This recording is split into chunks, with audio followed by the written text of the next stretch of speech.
Real Madrid muxlislari mana bu hakamni ayblagani yo'q.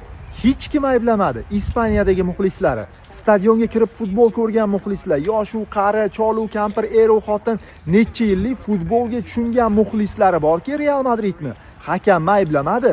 O'zbekistondagi sharhlovchilar aybladi. Nimagaligini aytaymi? Videoga like bosib oxirigacha ko'ringlar. Endi mendan xafa bo'lmasin. Aytmoqchi emasdim o'zi, lekin endi aytaman. Bizni sharhlovchilarimiz omma psixologiyasiga moslashib olgan. Ularga mos sharh, ularga mos kontent.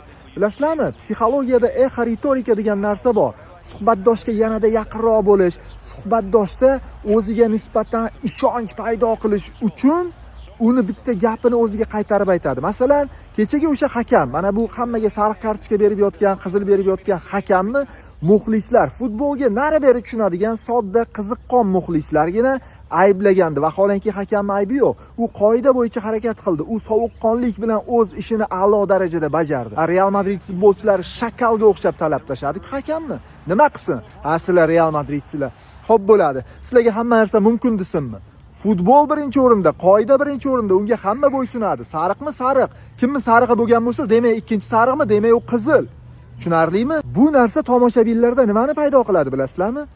Ana, men ham shuni aytayapman-da, hakam mana sariq qizil berib tashayapti. Ana, sharhlovchi ham o'zimizdan ekan-ku degan illyuziyani paydo qiladi. Aslida vaholanki sharhlovchi xato tahlil qilyapti, xato sharh beryapti vaziyatga.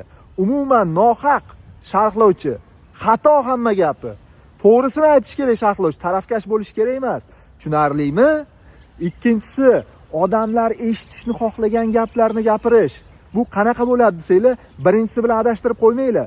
Birinchisida odamlarni o'zlari gapirib yurgan gapidan olib o'zlariga qaytarib aytib bergan bo'lsa, ikkinchisida odamlar eshitishni xohlagan gaplarni gapirish. Bu qanaqa bo'ladi?